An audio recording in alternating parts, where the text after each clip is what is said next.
WADR. Promoting dialogue. It is 6 p.m. in Dakar and 7 p.m. in Cotonou. Good evening and welcome to Newslink on West Africa Democracy Radio 94.9 FM and online at wadr.org. First, our top stories. Burkina Faso suspends more than 300 associations for not regularizing their status. Nigeria's energy sector records nearly 200 deaths in power-related incidents in 2025. So when the people that are hired to fix the grid are not properly trained, then it is expected that a lot of human error will occur. Education unions in Mali threaten to strike over several concerns, including non-payment of bonuses, and hearing commences for candidates seeking UN Secretary General position as Guterres gears up to leave office in early 2027. Please stay tuned for details of these stories and more. On the news, this is Deborah Amuwo. Thank you for joining us. We begin in Burkina Faso, where the transitional government has announced the suspension of more than 350 associations for failing to regularize their status. This decision comes after the dissolution of 118 civil society organizations on April 15 for similar reasons.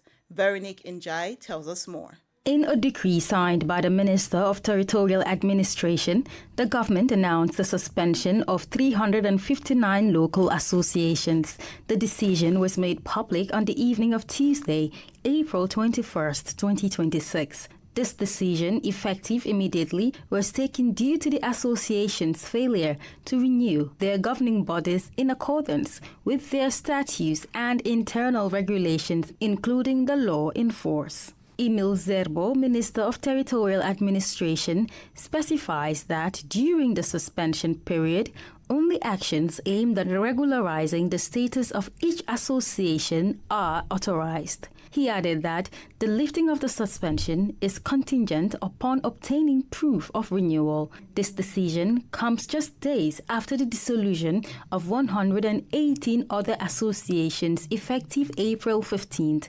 The move was later explained by the head of government as the implementation of the new law on the regulation of associations and NGOs adopted in 2025. Recently, Burkina Faso's Prime Minister, Jean-Emmanuel Ouedraogo, stated that there are associations and NGOs whose sources of funding and activities are unknown, while promising to end their operations. That was a report from our Ouagadougou correspondent, Martin Kaba, presented by Veronique Njai. In neighboring Mali, the main education unions are threatening to go on strike in the month of May. They have denounced multiple issues, including delays in the payment of certain bonuses and challenges in personnel management. The union's notice to Down Tools casts doubt over the holding of the end-of-year exams in the country. Augustine Colley completes the story. In a notice issued on Tuesday, the education unions are threatening to strike from May 13 to the 15th, 2026. The Malian unions are denouncing the partial implementation of agreements made with the government, including delays in the payment of certain bonuses and dysfunctions in personnel management. They are also contesting a recent decision by the Ministry of National Education requesting the redeployment of teachers with professional degrees to their original schools pending a reform of management rules. The Ministry of Education now has 15 days to begin negotiations with teachers who are threatening to suspend classes. This striking threat comes at a sensitive time in Mali's academic calendar. The first exams for the Vocational Aptitude Certificate are scheduled to begin on May 11, followed by the Fundamental Studies Diploma in early June and the Baccalaureate at the end of the month. Augustine Colley filed that report. In Ghana, the Youth Platform on Constitutional Reform has called on President John Dramani Mahama to release the full report of the Constitution Review Committee. The group warns that the government's current approach to the reform process risks being perceived as impossible.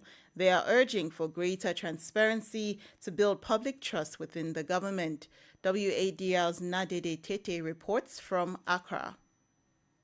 The Youth Platform on Constitutional Reform is calling for immediate access to the full findings of the Constitution Review Committee, arguing that summaries alone do not provide enough substance for informed public engagement. Speaking on behalf of the platform at a media briefing in Accra, Director of Policy and Research at Democracy Hub, Kerchafa Tingley, cautioned that limiting access to key details risks alienating citizens and weakening trust in the reform agenda. The group says the absence of the full report covering technical analysis, stakeholder inputs, and legal justifications makes it difficult for the public to fully interrogate or contribute to the proposals being made, even as it acknowledges elements of the reform proposals it considers forward-looking, such as changes to eligibility for the presidency, limits on ministerial appointments, and governance restructuring. The group insists transparency must come first. It's proposing a three-point approach. We demand that the government publishes the full, unabridged report of the Constitutional Review Committee. Secondly, we demand that there is established within 1 week of this statement a multi-stakeholder constitutional reform implementation committee with a defined mandate, clear timelines, regional representation, and public accountability mechanisms. The coalition warns that without these measures, the process risks losing momentum and repeating the pattern of past reform efforts that failed to translate into concrete change. For WADR, Nadidi Teti, Accra. More stories coming up on West Africa Democracy Radio. Newslink continues. Now let's turn to Nigeria, where over 100 electricity workers and users were killed or injured in power-related incidents in 2025. The Nigerian Electricity Regulatory Commission released these alarming figures earlier today, Wednesday. This latest report highlights ongoing safety concerns within the country's energy sector. Our correspondent, Yechenu Sasetu, reports from Abuja. According to the Commission's latest industry report, the 192 casualties include both deaths and injuries during the year. Although these represent a slight decline compared to 2024, regulators say the figures remain alarmingly high. The report highlights persistent safety challenges within Nigeria's electricity supply industry despite marginal improvement in some areas. Public affairs analyst Kunle Adeniyi attributes many of the incidents to negligence. The NERC itself has over time flagged the issue of skill shortage and poor technical training among its personnel. Now, if you find out that some of your personnel are not well equipped to be able to carry out maintenance work or to be able to work on most of these electricity lines, then the question is, what happens? What becomes of their fate? So when the people that are hired to fix the grid are not properly trained, then it is expected that a lot of human error will occur. Adeniyi stresses the need for authorities and operators to take safety more seriously as a way of valuing human life. So, on the part of both the government, on the part of the NERC, who are the regulators, it is their job to ensure that all the necessary attention and care is given to the electricity workers to prevent loss of lives, even when carrying out their jobs that are very sensitive and very hazardous in nature. Also, there is the need for sensitization. Analysts say many of the incidents are linked to weak safety compliance, especially within electricity distribution operations. The Nigerian Electricity Regulatory Commission says efforts are ongoing to strengthen safety standards and reduce accidents across the sector. For WADR, Yechenu Sasetu in Abuja.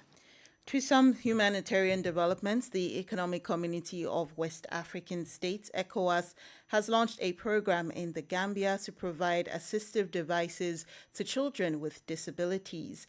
This initiative is part of ongoing efforts to enhance inclusion across the region. It represents the second phase of a regional program that was previously implemented in Togo and Nigeria in 2024. During an official ceremony in Banjul on Tuesday, ECOWAS authorities announced that this current rollout will also extend to Senegal and Guinea. Sandonal Mendy brings us the details in this report from Banjul.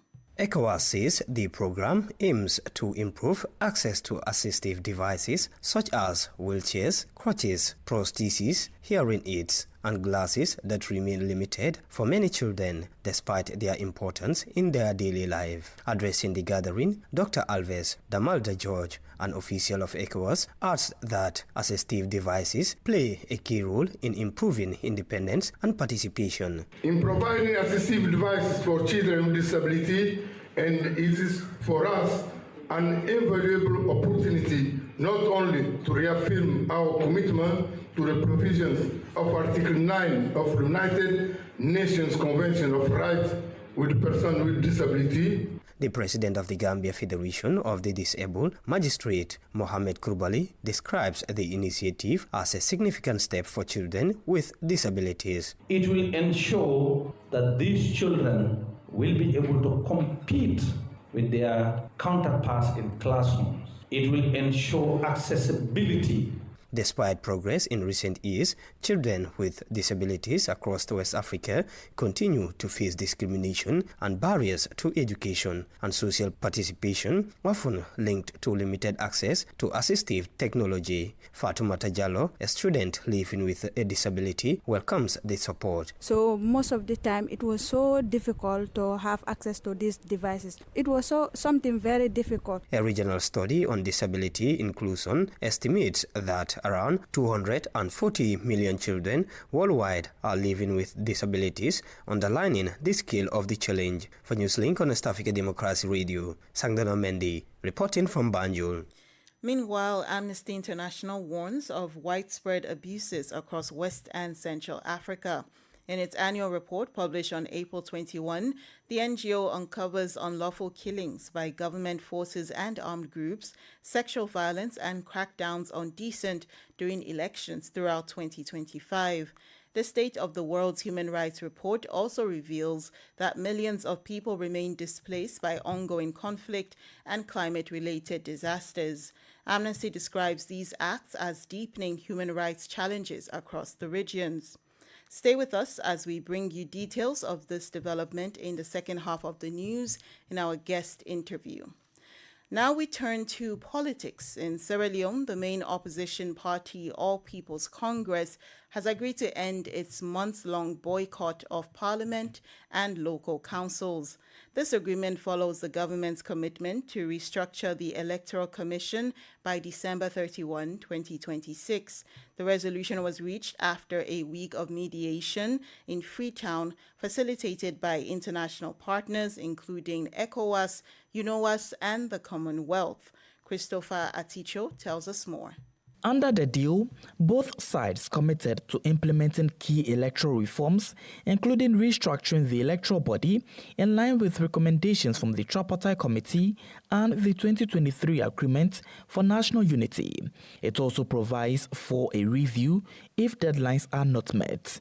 The boycott began in February after President Julius Maada Bio appointed a new chief electoral commissioner, a move the APC said violated prior reform commitments. The political impasse, rooted in the disputed 2023 election results, had disrupted parliamentary activities in recent months. This new agreement also includes a plan to establish a parliamentary committee on electoral matters, expand the Reform Steering Committee, and set up a team of legal experts to guide constitutional changes. International mediators welcomed the breakthrough and urged all political actors and citizens to remain calm and avoid inflammatory rhetoric as the country works towards lasting political stability. Christopher Aticho filed that report. We return to Nigeria, where opposition coalition, the African Democratic Congress ADC, has issued a strong warning to President Bola Ahmed Tinubu, signaling an escalation in political tensions ahead of the next election cycle. The party suggests that any direct response from the president to its activities reflects growing concern within the ruling camp about the strength of the emerging opposition alliance. Imo Edet gives more details in this report. The African Democratic Congress ADC National Legislators Forum in a televised press conference accused senior officials in the presidency of interfering in opposition party affairs and ongoing legal disputes, alleging actions that raise concerns about executive influence on the judiciary and electoral processes. The ADC leaders attributed recent comment to the Chief of Staff to the President, Femi Gbajabiamila, suggested support for litigants involved in disputes within the ADC. Speaking on behalf of the forum is former member representing Bende Federal Constituency, Honorable Nena Elendu. It is therefore deeply troubling that the same democratic space that once enabled his rise now appears to be narrowing under his watch. We respectfully call on Mr. President to practice in governance the very principles he once advocated and championed while he was in the opposition, which were to protect dissent, uphold judicial independence, and to allow genuine democratic contestation to flourish. The legislators further asserted that their intervention was not partisan but aimed at defending democratic governance, citing past involvement in national political crisis, including the 2010 constitutional transition following the illness of former President Umaru Musa Yar'Adua. For his part, former Senator Dino Milai used very strong language to describe the state of insecurity and killings in Nigeria, questioning the lack of accountability and urgency, suggesting that such killings have become normalized. Because in Benue alone, over 6,000 people have died within the time that President Bola Ahmed took over. That's the statistics by Amnesty International. In Plateau, over 2,000 people have lost their lives according to Amnesty International. In the last 3 years, we've lost 2 brigadier generals to Boko Haram. And I begin to ask myself, they are not just brigadier generals, they are commanding officers of their garrisons. The presidency and INEC have not publicly responded to the allegations at the time of filing this report. Imo Edet filed that report. You are listening to Newslink on West Africa Democracy Radio 94.9 FM and online at wadr.org. Here's a reminder of our top stories. Burkina Faso suspends more than 300 associations for not regularizing their status. Nigeria's energy sector records nearly 200 deaths in power-related incidents in 2025. Education unions in Mali threatened to strike over several concerns, including payment of delayed bonuses. And still ahead in the news, hearing commences for candidates seeking UN Secretary General position as Guterres gears up to leave office in early 2027. We also have a guest interview and sports news. Please stay with us. Fresh and breaking news all the time. Hear it first as the news breaks, only on West Africa Democracy Radio. Newslink continues. Here in Senegal, the National Assembly is conducting a series of hearings with government ministers before its standing committees. The move aims to strengthen parliamentary oversight. According to a statement cited by the Senegalese press agency, the sessions are designed to better structure and systematize exchanges between the executive and legislative branches of government. Sankule Janko completes the story. The ministerial hearings kick off with the Ministries of Higher Education and the Environment. The proceedings are expected to continue until May 8, 2026. Senegalese Parliament emphasizes that this exercise will allow members of Parliament to carry out its mission of monitoring and overseeing government action within a better organized and a more effective framework. For Ibrahim Amboj of the Senegalese think tank Africa Jump Center, this initiative strengthens accountability. This hearing of the ministers is perfectly in line with the dialogue that must exist between the executive branch and Parliament, because the average citizen has the right to know how things are done, and particularly about the actions of each minister. So we are going to try to see what conclusions will emerge from these hearings, all the while hoping that everything will be done transparently and that the ministers will truly speak frankly about the issues that are causing concern. Additionally, governance expert Tijan Sise says this new parliamentary practice is part of a broader effort to modernize public action in Senegal, promoting transparency, accountability and performance. There can be an asymmetry of knowledge or skills. Today, the minister arrives with his staff, his technicians, his experts facing off against members of parliament which lack sufficient technical resources to challenge the ministries. It is critical that the assembly be equipped with expert personnel to conduct rigorous work and to analyze the information produced by the various ministries in terms of implementation, budget execution, and overall performance. The Senegalese National Assembly indicates that the new system should give standing committees greater visibility into their work, thereby encouraging more regular hearings and more in-depth debates on public policy. Sankule Janko reporting there. Now, a reminder that hearings are ongoing for the 4 candidates seeking to succeed Antonio Guterres as Secretary General of the United Nations. They are Senegal's former president, Macky Sall, who took the stand today and presented his platform, Michelle Bachelet of Chile, Rebecca Greenspan of Costa Rica, and Rafael Grossi of Argentina. The proceedings, which commenced on Tuesday, April 21 in New York, allow the candidates to present their visions for leading the global body from early 2027.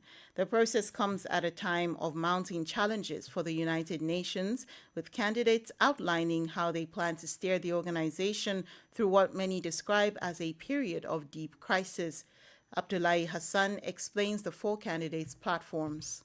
There are 4 candidates in the race for the UN Secretary General position. Former Senegalese President Macky Sall emphasizes in his vision the intrinsic link between peace and development. He intends to combat poverty, inequality, exclusion, and climate vulnerability. Burundi, which holds the rotating presidency of the African Union, supports Macky Sall's candidacy, while 20 of the AU's 55 member states have opposed it, and his own country, Senegal, does not support him. Michelle Bachelet is one of the women running. The 74-year-old socialist, Chile's first female president, previously headed the UN High Commission for Human Rights. In her vision for the UN, Bachelet explains that her experience has prepared her to face this era in which the international system is confronting challenges of unprecedented scale, urgency, and complexity. While her own country is not supporting her, she can count on Mexico and Brazil, which are backing her candidacy. Another woman who also wants to lead the UN is Rebecca Greenspan, former Vice President of Costa Rica. Rebecca affirms her commitment to the UN Charter, which for her is a constant warning against the dangers of dehumanization, mistrust, and fragmentation. And finally, Rafael Grossi. The 65-year-old Argentinian advocates for a return of the UN to its founding principles, saving humanity from the scourge of war. However, the final decision rests with the 5 permanent members of the Security Council, namely the United States, China, Russia, the United Kingdom, and France. Antonio Guterres' successor will take office on January 1, 2027. Abdullahi Hassan with those details. Politics, analysis on major news, social matters, and all. This is A Guest. Our guest is Abibatu Gologo, the Deputy Regional Director in charge of campaigns at Amnesty International for West and Central Africa.